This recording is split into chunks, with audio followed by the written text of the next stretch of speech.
Hi friends, welcome to SH சமையல் and black. எல்லோரும் நல்லா இருக்க வேணும்னு கடவுளை வேண்டிக் கொண்டு வாங்க வீடியோக்குள்ளே போகலாம். நான் இன்றைக்கி உங்களுக்கு பிலாக்கா கறி தான் செய்து காட்ட போகிறேன். அதை வந்து போத்தலில் வர்ற பிலாக்காயை தான் வச்சு செய்து காட்ட போகிறேன். வாங்க அதை எப்படி செய்வேன்ட்டு பார்ப்போம். அடுப்பில் மண் சட்டி வச்சுருக்கிறேன். சட்டி சூடாகினது பிறகு 2 டேபிள் ஸ்பூன் ஆயில் ஆட் பண்ணுறேன். தேவைக்கேற்ற மாதிரி ஆயில் ஆட் பண்ணிக்கொள்ளலாம்.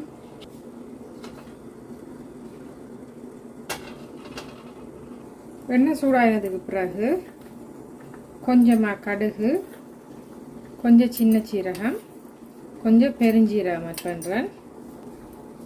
ஒரு நட்டு கருவேப்பிலை ஆட் பண்ணுறேன். சின்னன்னா 5-6 ரம்பையை கட் பண்ணி ஆட் பண்ணுறேன். இதை நல்லா மிக்ஸ் பண்ணி விடுவேன். ஒரு பல்ல பூண்டையும் சின்ன கட் பண்ணி ஆட் பண்ணுறேன். இதை நல்லா மிக்ஸ் பண்ணி விடுவேன். ஒரு ஏலக்காய் ஆட் பண்ணுறேன்.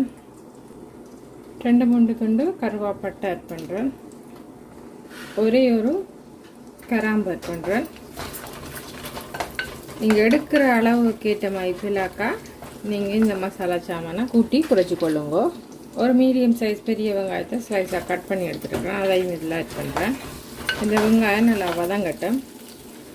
வெங்காயம் வந்து வதங்குறதுக்காக உப்புத்தூள் கொஞ்சம் ஆட் பண்ணுறேன். இது நல்லா இருக்கா மிக்ஸ் பண்ணி விட்டுட்டு நல்லா வெங்காயம் வதங்கும் வரையும் வதக்க விடுவோம். பிலாக்காயை வந்து நாங்கள் ஓப்பன் பண்ணிட்டோம். இதை வந்து வடிவாக ஒரு தண்ணிக்கு கழுவி எடுக்கணும். கழுவி எடுத்துட்டு காட்டுறேன். இப்போ வெங்காயம் வந்து வதங்கி வந்துட்டு இந்த ஸ்டேஜில் வெங்காயத்துக்கு நல்லா தள்ளி விட்டுட்டு 1 டேபிள் ஸ்பூன் இஞ்சி பூண்டு பேஸ்ட் ஆட் பண்ணுறேன். கட்டாயம் பிலாக்கா கறிக்கு இஞ்சி பூண்டு பேஸ்ட் ஆட் பண்ணணும். பிலாக்காயில் வந்து வாயுத்தன்மை இருக்குன்னு சொல்லுவாங்க. அதனால் பிலாக்கா சமைக்கிற நேரங்களில் இஞ்சி பூண்டு கட்டாயம் ஆட் பண்ணணும். இப்போ நல்லா மிக்ஸ் பண்ணி விடுவோம். பிலாக்கா கறி வச்சா மட்டன் சிக்கன் கறியே தோற்று போயிடும். அந்தளவு ருசியாக இருக்கும் பிலாக்கா. இப்போ இது வதங்கினது பிறகு ஒரு மீடியம் சைஸ் தக்காளி பழத்தை இன்னும் நான் கட் பண்ணி ஆட் பண்ணுறேன்.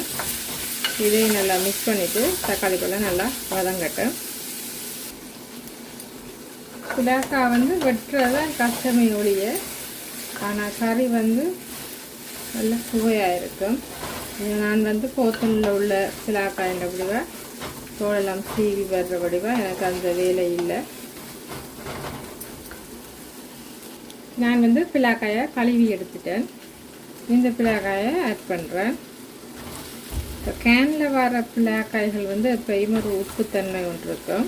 இப்போ நாங்கள் உப்பு ஆட் பண்ணக்குள்ள பார்த்து ஆட் பண்ணணும். உப்பும் புளிப்பும் கொஞ்சம் குறைவாக ஆட் பண்ணிட வேண்டாம், பேலன்ஸ் பண்ணி கொடுக்கும்.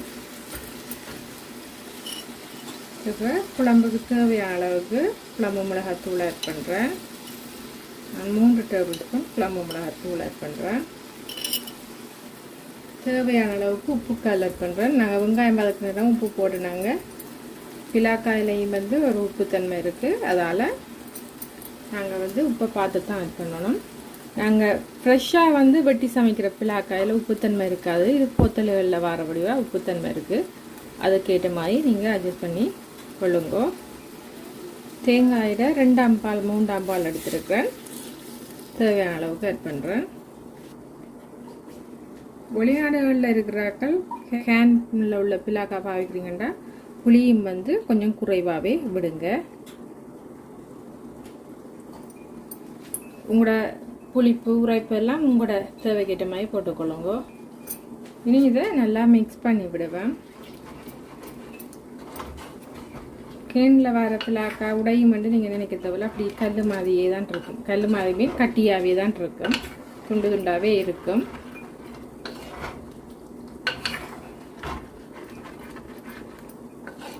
நம்ம ஃப்ரெஷ்ஷாக சமைக்கிறதுக்கும் இதுக்கும் எந்த வித வித்தியாசமுமே இல்லை.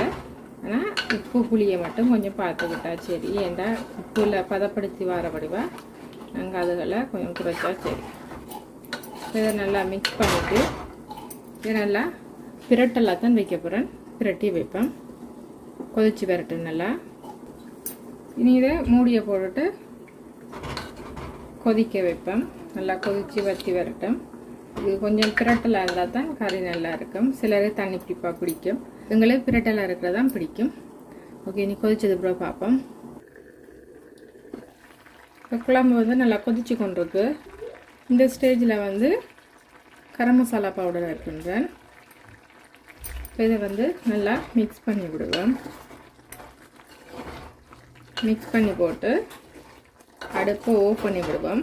ஏன்னா இந்த குழம்பு வந்து மண் சட்டி சூட்டுக்கு வடிவாக இறுகி வந்துடும். பார்த்திங்கனாலே உங்களுக்கு தெரியும் பிலாக்காயெல்லாம் இப்படி துண்டு துண்டாக இருக்குண்டு. ஆனால் நல்லா இது இப்போ இதண்ட வடிவாக குயிக்காக வெந்துடும். ஃப்ரெஷ்ஷாக நாங்கள் வேக வச்சு போட்டு கரை சமைக்கணும். இது வந்து அப்படி இல்லை. இனி இந்த குழம்பெல்லாம் இந்த சூட்டுக்கு இறுகி வந்துடும். உண்மையிலே சொல்கிறேன், இறைச்சி கறியை விட தோற்று போயிடும். பிளாக்காக கிடச்சிச்சுன்னா கட்டாயம் இந்த மாதிரி செய்து பாருங்கள். மரக்கறிக்காரருக்கு இதுதான் இறைச்சி கறி. இதுவும் சோயா மீட்டு தான் அவங்களுக்கு இறைச்சி கறி. இறைச்சியில் சுவையாகவே இருக்கும். சுவையான கறி பிலாக்காயை நீங்களும் செய்து பாருங்கள். செய்து பார்த்து எப்படி இருக்குன்னு கமெண்ட்ஸில் சொல்லுங்கள். இதுபோல் சிக்கன் கறி மட்டன் கறி சுவையில் சுவையான பிலாக்கா கறி வந்து ரெடி.